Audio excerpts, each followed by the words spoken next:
How's it going, guys? Anxious Cynic back again with another Mine-imator tutorial. So something a lot of you guys have been requesting I do is a more advanced rigging tutorial on how to do custom rigs and things. So I figured we'd go ahead and tackle it this week. And as you can see here, this is my 3D bow and arrow rig. And yeah, there's a lot of 3D elements to it and whatnot. So let's get into how you would create these parts and then rig them in Mine-imator. Alright, so here we are in Gimp, and I'm only using this because it's a free photo editor that's pretty comparable to Photoshop. If you use paint.net or whatever software you like to use that allows you to have transparent backgrounds, then feel free to use whatever you want. I'm going to be using this and offering us a few tips on how to use it. I'm not that familiar with it, but just, basic stuff. So this here is what you call an item sheet. And if I hold Control and scroll in with my mouse, I will be able to zoom in, and then I can hold the space key, and that allows me to just drag my mouse around and move around the image. So here are all your basic items in Minecraft that comes with Mine-imator. This is the item sheet that comes with Mine-imator. And as you can see, it just has all these basic items. And when you spawn a sword, it's using this texture from this little block here to import in and make that little 3D sword or whatever your parameters are set to be.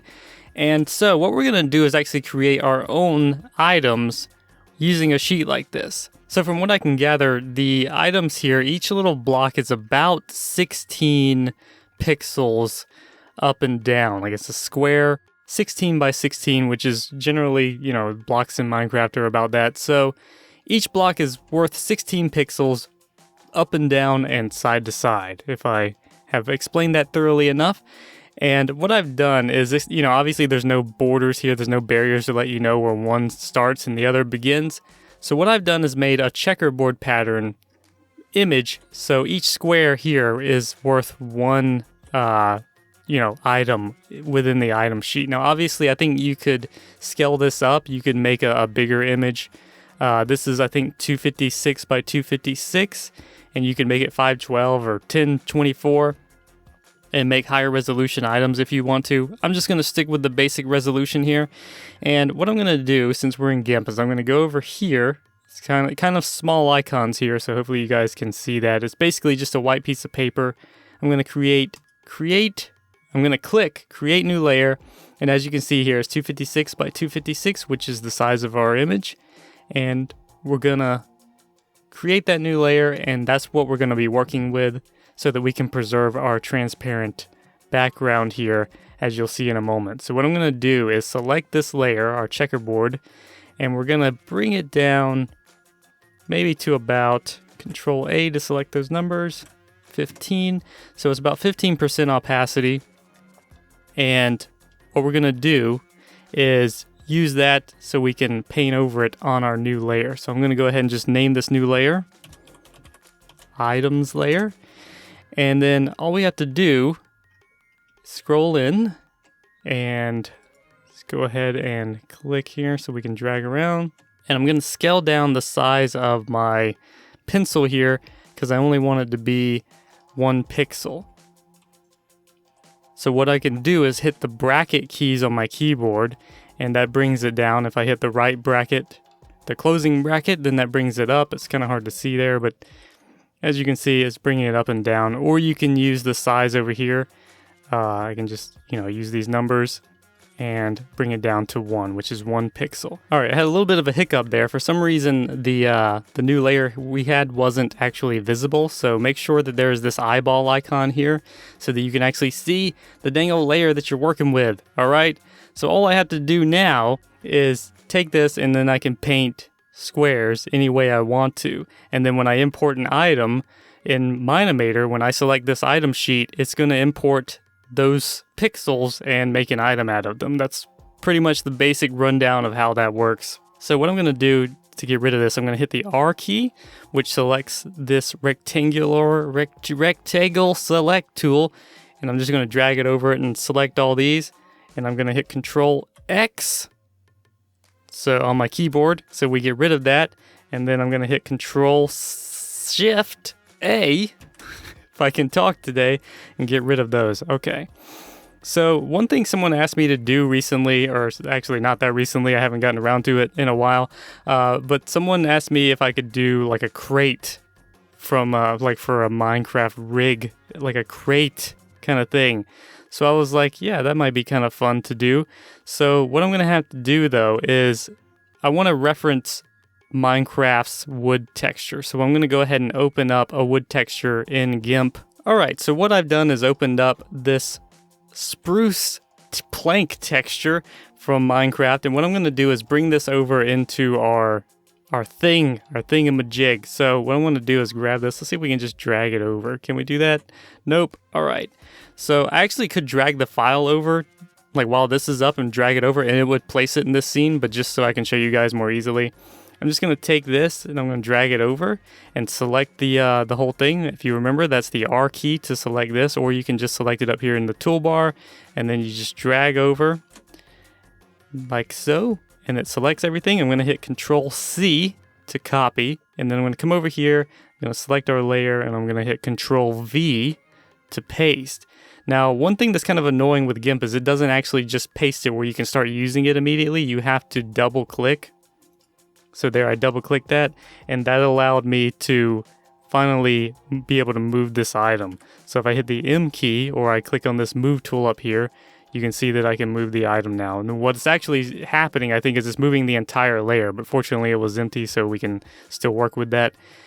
As you can see there, that's moving around. So what I would want to do instead is grab the move tool and have that selected, or I can hit the M key, and I can drag this over before I apply it to our layer.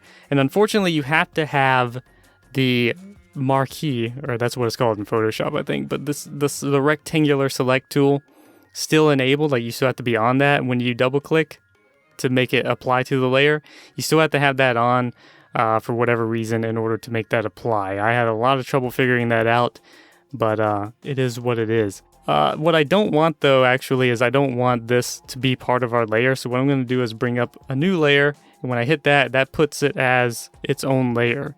So that's another way to do it if you want it to be on its own thing. But if you're trying to apply it to something you're already working with, then you would do what I initially showed. I hope this is not too confusing. I feel like I'm being very confusing right now. All right, so what we've got is this, and basically the only reason I have this up is because I wanted a reference for what it looks like.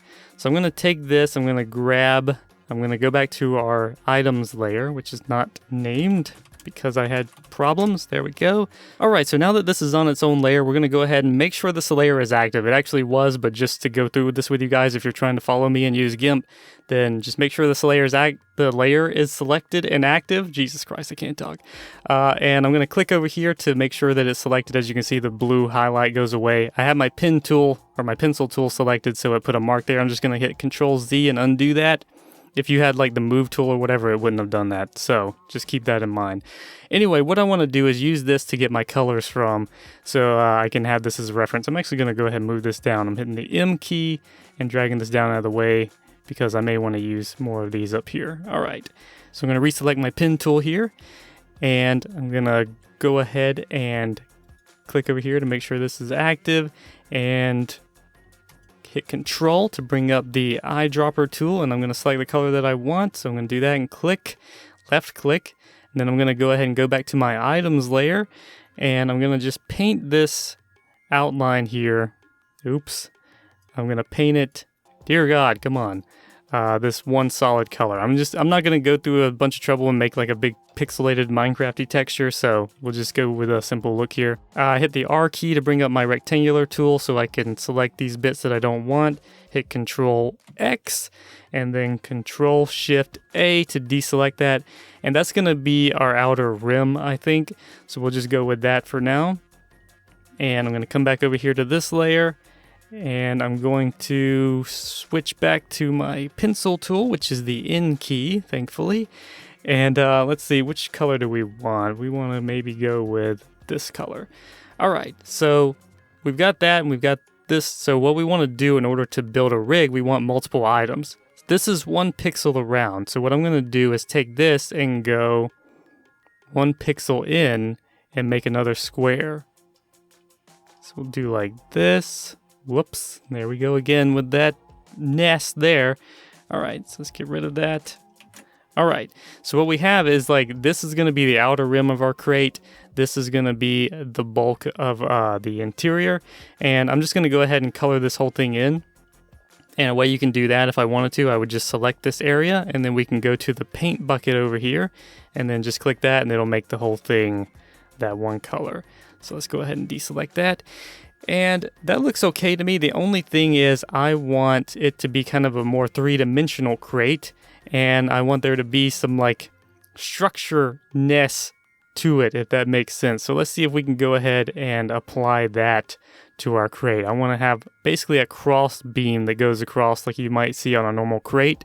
So let's go ahead and select this tool again. Let's go back to this layer, get rid of that mark that I just put on it, and let's go with, let's try this color, this slightly lighter brown from the one that we used from the outline.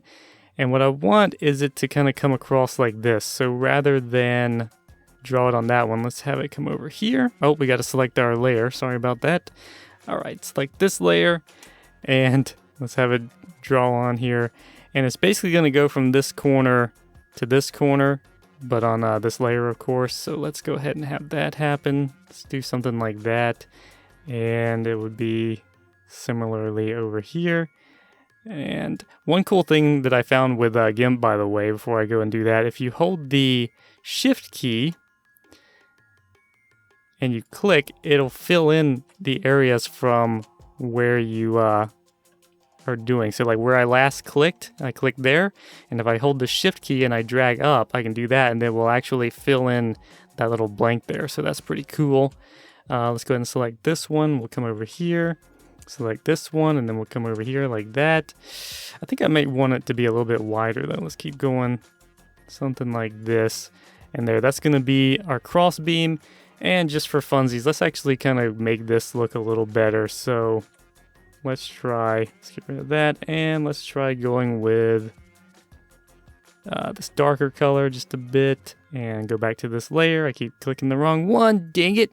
All right, so we'll do that. As you can see, it's very subtle, but I'm just going to put in a few random markers here. I know I said I wasn't going to go through all this, but I can't help myself. This is going to look really terrible, but you know, you can use whatever textures you want. You obviously could probably get an actual texture for something and then try to use that for these. All right, so there's our three parts, and I'm gonna go ahead and delete this layer that we don't need by clicking on this trash can icon over here. Okay, so if you wanna use this checkered background, I'm actually gonna include it in the download with this video if you guys just wanna have one and not have to make your own. So if you wanna use this, what you're gonna have to do is turn it off before you go to your dang old saving. You might be able to do it just like this. We'll try it this way, otherwise you might have to delete it. So here's our items. And what I'm going to do is just go ahead and go to Export As, and I'm going to save it. So I'm saving this as crateitems.png. I'm going to hit Export, and then this comes up, and we're just going to ignore this, and we're just going to go ahead and hit Export, and we're going to open this file up in Mine-imator. Okay, so we're in Mine-imator, and what we want to do is bring in items based on those the item sheet that we made. So I'm going to go ahead and click on an item here, and we have a sword. But you know, I could do this later, but what I'm going to do is like go ahead here, and where it says image, I'm going to click that, and I'm going to click browse, and I'm going to locate the image file that I made and import that in. All right, so as you can see, I have my crate items file, and I have these up here. These are all of our items, and as you can see, just like the items on the other item sheet, I can click on them and view them and move them around and stuff. So we're going to start with our base item, which is going to be the outline there. So let's create that, and then there you go. You got this goodness here. All right, so what I'm going to do to make this a little easier on myself is duplicate this item. First of all, let's go ahead and name it Crate Rim. All right, and then we're going to duplicate this, and we're going to parent it to our other one. So a little tip here for you guys, if you don't want to actually go into the properties here and go to the hierarchy and all that kind of stuff, it's a little bit tricky the way Mine-imator works, but if you click on this, and you can see you can drag it around, you can move items up and down on your timeline, but if you hover over another item, it will actually parent it to it. And as you can see, we get the arrow there where we can drop it down, and then you have the next one. So that's a quick way to do some parenting without having to mess with stuffs. All right, so we're going to go ahead and rotate that. And basically, since this is the same color, we actually have a little bit of an advantage here. We don't have to worry about that stupid texture clippiness. What is this going to be, 7.5? We can just blend these together. So let's go ahead and bring that over. It's going to be negative 7.5. So there you go. You got those two going for you. And then we're going to just duplicate this. And since we're duplicating the one that's already parented, it's going to stay parented every iteration of our duplication. And we're just going to take this one and bring it over. And that's going to be a positive 7.5. So we have that. Then I'm just going to go ahead and duplicate again. I could duplicate this one, but it's actually going to bring in these other ones and we'd have to delete it. I don't really know if the time benefit is that worth it. So we'll just take this one and we're just going to get rid of its rotation and get rid of its X value. So that way it's the same. And then we're going to bring this over and that's going to be a positive 15. And there you go. You got that as the basis for your crate. Now, this is just to show you guys how to rig. Obviously, if I wanted to, I could just bring in like a box. Let's just say a dirt box. This is going to be a dirt crate. And we could just take this and bring it over. Maybe let's actually bring this up to 8 to make it centered. And bring it up. We'll actually, let's get rid of those values. We'll go ahead and parent. See, there we go. I tried to do the box select thing, so it's a little bit tricky, but anyway. There we go. We'll parent that, and what we're going to do is bring this over. Try to get this lined up just right, and then we can hopefully scale this down. And then there you go. There's your three-dimensional. That's not perfect, but that's how you could do it if you just wanted to use a normal block. But for us, this is a rigging tutorial, so we're going to go ahead and bring in our next item, which is going to be our sides here. So let's go ahead and bring that in, and we're going to call this one Crate Sides. And let's go ahead and get rid of our dumb dirt block. He's such a jerk. All right, so then we have that, and what I'm going to do is bring these over. And what I want this to be is, have some depth. So we want to bring this over just enough. I think this is going to be about 1 because it's 1 pixel. And then there you go. You got that. And then we're just going to duplicate this again. And we want to parent this actually to our dang old crate rim. So let's go ahead and do that. And hang on before we go messing with this. Oh, I'm gonna screw it up, man. Anyway, fortunately that was a simple transform we did, or position move, so that's not a problem. All right, so there you go. That's there, and then when we duplicate now, we get this wonderful... It's already parented for us. I can't think and talk today, so we'll go ahead and set those up. This is actually probably the quicker way to do it than the way I did it earlier, since we have this crate rim as our guideline. We didn't have to start with the sides. Anyway, so we're going to go about 7.5 again. And then on the X, we're going to go about 7.5, I guess. Maybe less than that. Yeah, maybe 6.5. That should do things for us. There we go. All right, so we're going to duplicate that again, and then we're going to put a negative value on there, and there you go. We created our box. So we got a rim, and we have the interior. And now we want to add our doodads. So let's go ahead and create a new item, and we're going to select this. Bring this one in, and it actually, since we're on the 0 position here, kind of lined up pretty well. Let's go ahead and bring that out to that. And then we're going to name this as usual. Crate is dumb. There we go. That's what we're going to name that part. The crate is dumb part is actually perfectly aligned for us on this side. So what we can do is not box select. There we go. Bring that over. We're going to parent that to our crate. And then we want to duplicate. And that way all of our duplications will remain parented. There we go. And we're going to drag this one over. And as you may recall, these all should be 7.5, and 7.5. And that should line it up just right. And of course, you know, with this, if you wanted them to all kind of line up and go in the same way, then I could rotate it like so. But I think I like this other pattern here better. All right, so then we're going to duplicate that one, and we're going to have it go on the x-axis, negative 7.5. And this one I may actually want to dangle rotate, so we keep that kind of pattern going for us, negative 9. All right, so on the y, we're going to make that one about 15, and we're going to rotate it as well. So let's make this one 180. And then you got this nice crateness happening. And as you can see, I actually forgot to do the tops and bottoms. So let's go ahead and just round that out real quick. Of course, you could make like a lid for it and just only have a bottom. So let's go ahead and do that one. We're going to duplicate, create sides, and I'm going to rotate it 90 degrees if I can select it properly. There we go.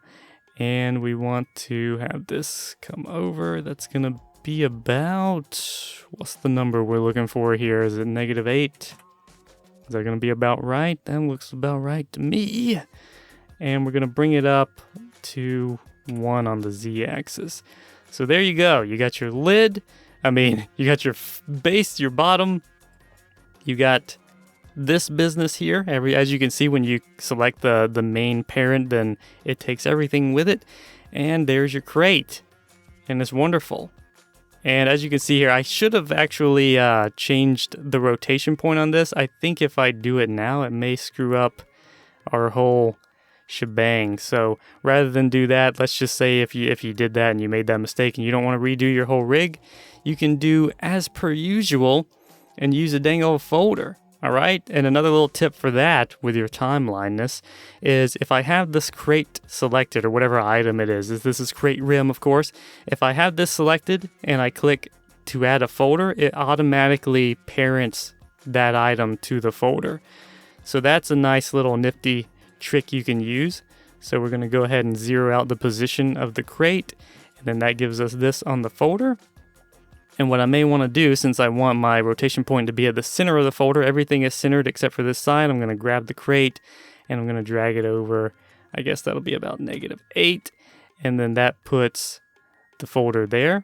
So now it's on the very center of the bottom. I can rotate it, like this and whatnot. It's centered up. And of course, if I wanted it directly in the middle, like a dead center, then I could take this and I should be able to bring it down, I believe. Let's just say negative 8 down, and there we go. That puts it into dead center. So if you wanted to toss it and have it spin and stuff, then there you go. That's how you could do it. So obviously these textures look like poopy, almost literally, but that's basically how you could do it. You could just make all these parts and do things with them, and you should be able to, now that I have this especially parented to the folder, but even if I didn't, you should be able to take this dang old thing and scale it up and scale it down and make different size boxes and whatnot. Pretty cool, man. Pretty good. So there it is. That's just a basic custom rigs tutorial for you guys. If you'd like to see anything else, any more advanced rigging tutorials or whatever, feel free to let me know, and I will see what I can do about that. All right, so thanks for joining me, guys. Hope it was helpful. Hope you enjoyed it to some extent. Sorry for the length and the clunkiness of this tutorial. Gimp really is a rather unforgiving learning curve when it comes to just trying to do some basic functions. Anyway, that's it.